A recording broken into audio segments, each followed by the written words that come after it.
là d'abord avant d'aller à Kolda. Ils savent que j'ai Kolda au cœur.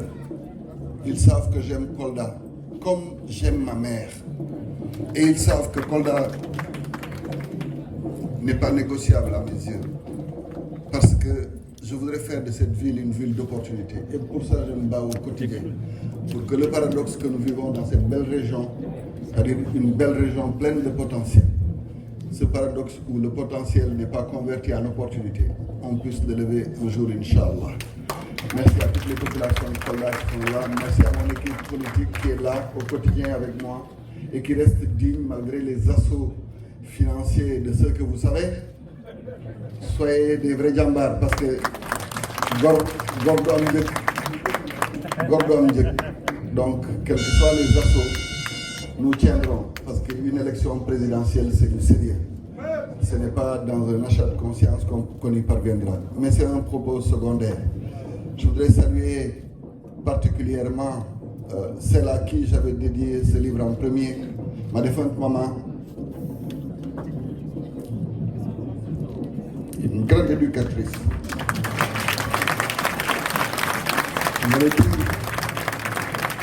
J'avais dit que je ne souhaitais pas en parler parce que ça crée cette émotion que je ne peux pas partager dans certaines situations. Mais il faut bien que je lui rende grâce et que je prie pour le repos de son âme. Et à travers elle, toutes ces mamans qui se battent au quotidien pour leurs enfants. J'en connais plein qui le soir ne dorment pas tant qu'ils n'ont pas trouvé le transport de leurs enfants pour aller à l'école le lendemain. J'en connais plein qui se battent pour aider leur mari à les nourrir au quotidien. Et au nom de mon épouse, Amélie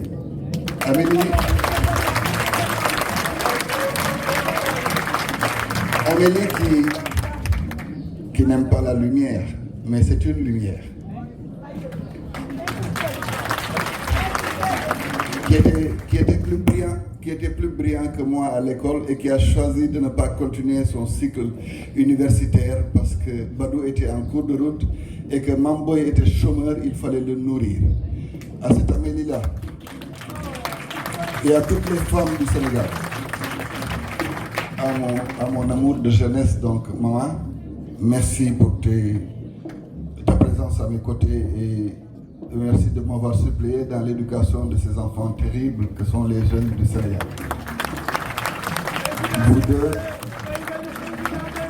je n'ai pas besoin de vous citer, vous savez de qui je parle, je vous aime de tout mon cœur.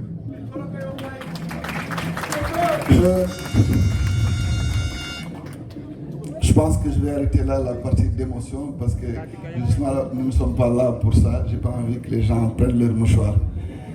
Mais je vais quand même dire un peu sur le livre parce que c'est ce qui nous réunit. Pour faire simple, nous avons articulé le livre autour de 4 grandes problématiques. Les juristes aiment parler de plans à 2 parties avec des sous-parties. Ibou, je suis désolé, mais je considère que si je dois prendre le temps pour en parler, je préfère parler de ce que nous avons appelé en commun repères. Les repères, ce sont les axes sur lesquels nous devons pouvoir faire un constat, dire voilà où nous en sommes dans le monde. Le monde où maintenant des maladies nouvelles naissent, sans qu'on en connaisse les origines, sans qu'on ne sache la part de l'homme dans la création de ces nouvelles bactéries, le monde du dérèglement climatique, le monde des conflits.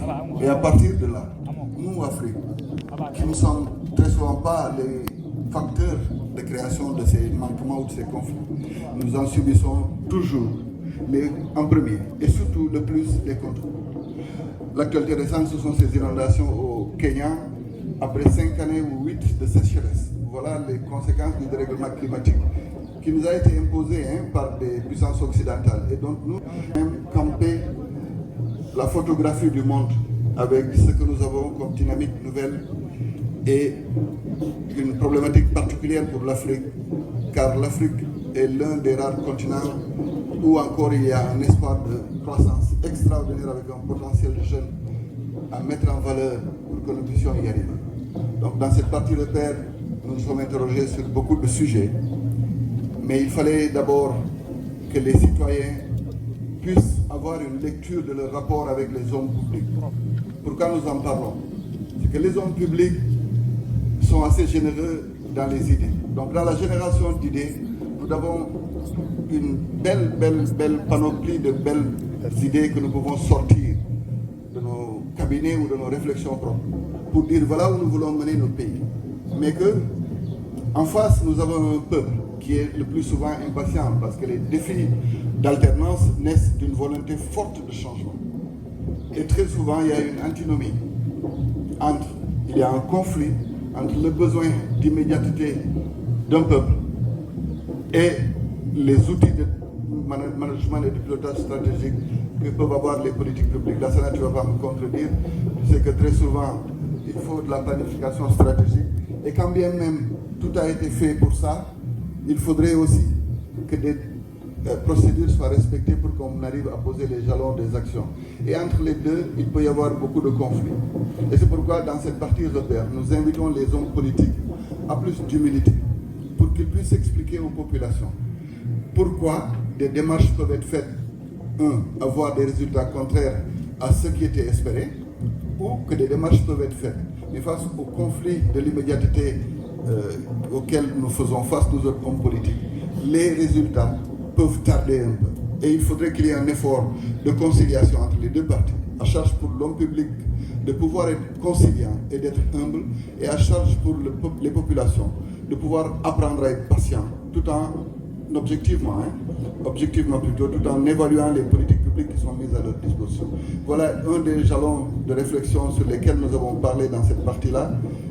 Quand bien même il y a d'autres sujets comme le fait de devoir penser et agir par nous-mêmes, il est temps aussi que nous autres Africains, que nous autres Sénégalais, apprenions à penser et à agir par nous-mêmes. Pourquoi?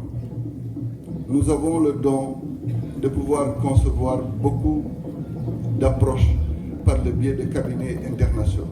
C'est une insulte à nos intelligences, c'est une insulte à notre connaissance de notre pays, mais surtout, c'est cela qui crée un déphasage entre les besoins des populations et les réalités de l'exercice du pouvoir. Et je voudrais qu'on apprenne à penser, à agir par nous-mêmes, parce que l'objectif, c'est que nous devons ainsi en tirer les bénéfices. Donc dans cette partie, penser et agir par nous-mêmes, le complément, c'est de dire c'est pour nous-mêmes. Et cette partie est assez importante pour que les jeunes du Sénégal s'en imprègnent, pour qu'on comprenne que dans les défis qui doivent être là, qui doivent être relevés, nous devons ensemble, je dis bien, oser regarder ce que nous sommes, ce que nous avons comme potentiel, concevoir en même temps que les autres Sénégalais des solutions novatrices, les évoluer ensemble, se tromper ensemble, se rectifier ensemble et avancer ensemble. Et c'est possible. Je ne vais pas être trop long sur cette partie-là parce que j'attends bien sûr Khairou Khadimi et Guénen. Donc je vais permettre qu'ils en parlent et que nous puissions donner les réponses qu'il faut. La troisième partie du livre s'interroge sur les défis de demain.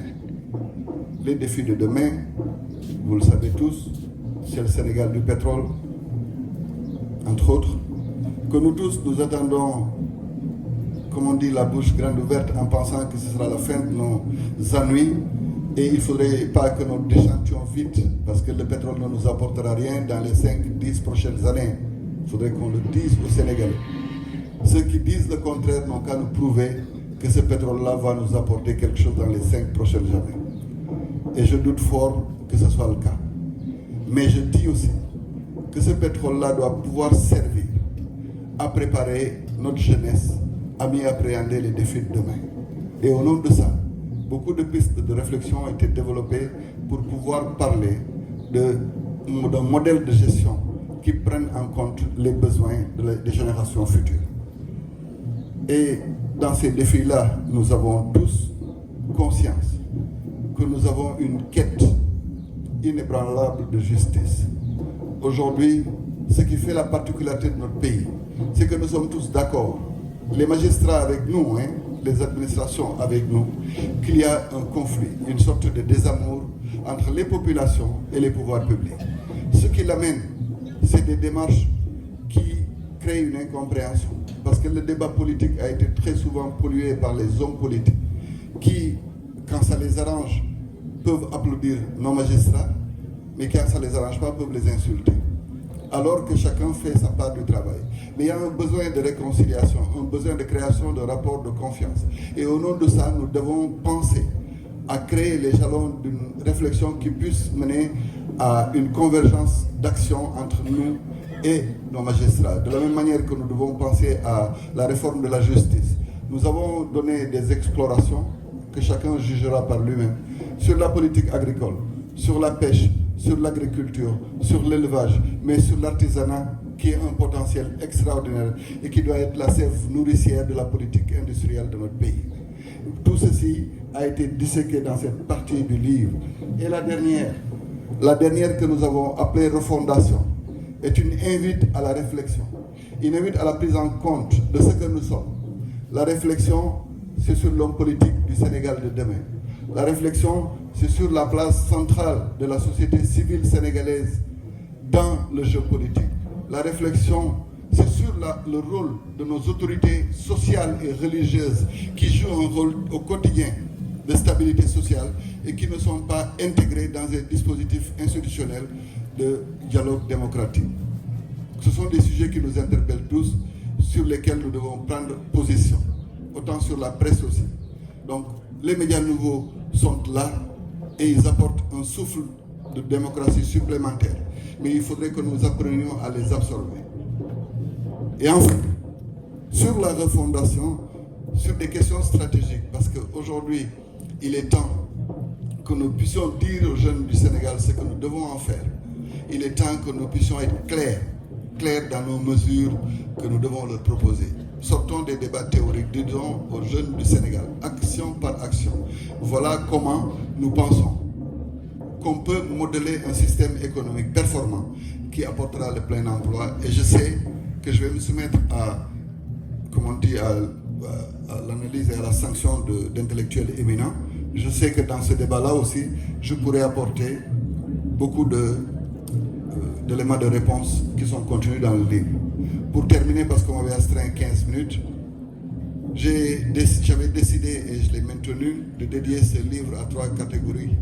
Donc j'ai déjà dit pour ma mère et pour mon épouse, la dernière catégorie de personnes à laquelle ce livre est dédié, c'est à la jeunesse sénégalaise.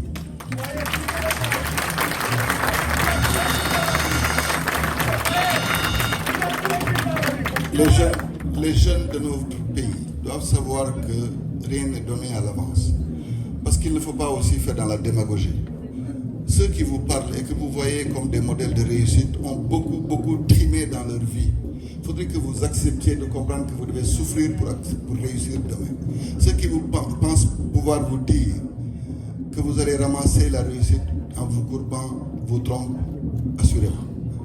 Mais que le travail, que l'abnégation au travail peut permettre qu'on réussisse. Nous sommes passés par là. Vos aînés ont été, je rappelle ça à Babacar d'ailleurs, nous avons été à l'université de Saint-Louis, nous avions comme compagnons les chacals, les serpents et les scorpions. Et nous avons accepté de nous battre. Nous avons connu le chômage, nous avons connu le agnat. Mais tout ça, ce sont des étapes de la vie que chacun d'entre vous, les jeunes du Sénégal, devez accepter de traverser pour pouvoir se réaliser demain. Ça ne peut pas être facile. Mais ce qui n'est pas normal, c'est que nous refusons de vous donner les fenêtres d'opportunité pour réussir. Et pour ça, ce livre vous donne beaucoup de réponses. Aux jeunes artisans, tailleurs, menuisiers, mécaniciens, cordonniers, nous croyons fortement que si nous créons les outils d'autonomisation et de mécanisation, nous pouvons avoir un secteur artisanal productif fort qui permette aux artisans sénégalais de pouvoir créer beaucoup d'emplois. Dans tous les métiers de l'artisanat, il y en a au moins 150 que je connaisse. Aux jeunes agriculteurs, qu'ils comprennent qu'ils doivent avoir accès à la terre, d'où la pertinence d'une réforme foncière dont nous avons parlé dans cet ouvrage. Qu'ils comprennent qu'ils auront accès à la terre, qu'ils auront accès à des outils de mécanisation qui permettront qu'ils puissent jouir de leur métier s'ils veulent être des agriculteurs. De la même manière qu'il faudrait qu'on développe les métiers connexes à la pêche. Tout ceci est conçu avec un plaidoyer particulier pour les acteurs de la pêche. Parce que nous pensons que nos pêcheurs artisanaux doivent pouvoir jouir de leur métier et que leurs bateaux ne servent pas uniquement à transporter nos cohortes de jeunes vers l'Espagne. Et si l'activité de pêche est développée comme on le conçoit, je pense, Inch'Allah, que le Sénégal pourra compter sur ces jeunes. Malheureusement, je suis en train d'en désespérer parce que nous sommes en train de les laisser partir. Nous sommes en train de laisser partir la force de notre pays. Nous compromettons ainsi notre propre avenir. Je voudrais remercier enfin une association que j'ai connue dernièrement qui concerne des jeunes Sénégalais soufis qui sont partis se parfaire à l'enseignement coranique au Maroc et qui, le Graham donc, a permis de traduire ce livre en un délai record, ce qui nous a permis d'avoir cette édition en arabe. Donc je voudrais les remercier pour leur contribution et leur dire que c'est un geste qui nous comble parce que justement, nous avons au moins 5 millions de Sénégalais qui sont dans ce type d'apprentissage pour lesquels nous ne développons pas de mécanisme de formation professionnelle. Nos daras sont laissés à eux-mêmes. On n'adjoint pas à nos écoles coraniques des écoles de formation professionnelle. Et c'est ce qui fait que nos cohortes de jeunes apprenants en arabe, malheureusement, au bout de leur cursus, deviennent tous ou des sérigne dara ou des talibés qui restent quotidiennement dans la cour de leur marabout parce qu'ils n'ayant pas appris de métier. Et puisque l'État du Sénégal a accepté que ces jeunes apprenants le fassent au nom de l'islam, c'est à la responsabilité de l'État du Sénégal que de concevoir un projet novateur pour accompagner toutes les écoles coraniques du Sénégal en adossant à leur côté un système de formation qui permette à ces jeunes-là demain de pouvoir performer et de pouvoir décemment demander à entrer dans le marché de l'emploi. Je ne vais pas être plus long que ça. Si j'en ai omis certains, ils comprendront. Mes mentions spéciales au bureau com de la coalition Diao 2024 qui a travaillé d'arrache-pied avec une équipe support que je ne cite pas ici, mais qui nous a beaucoup aidés. Et je voudrais aussi saluer l'administration du Terroubi. Donc le directeur général est un ami, un frère que je connais depuis 25 ans. Tidiane, je ne t'avais pas vu, je te fais un salut particulier, Tidiane Mansaké Tamba. Si je te salue, j'ai salué tous les Coldois. Mesdames et messieurs, je vous remercie de votre aimable attention. Merci beaucoup.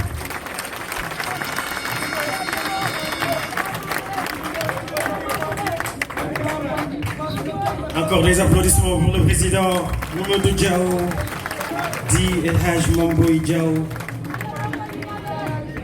Merci président pour ces éclaircissements. Merci pour cette analyse. Merci pour ce livre qui retrace le quotidien du Sénégalais. Moi, c'est comme ça que je vais quand même l'interpréter. C'est l'avis ou l'opinion que je vais donner du livre. Un livre qui retrace et qui parle du quotidien sénégalais, qui donne des solutions par rapport à toutes ces problématiques que les Sénégalais vivent, que ce soit les femmes, les jeunes et dans tous les secteurs.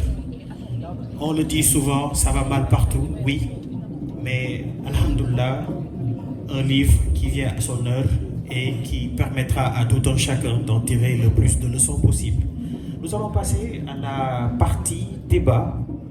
Et cette partie que nous allons co-présenter avec les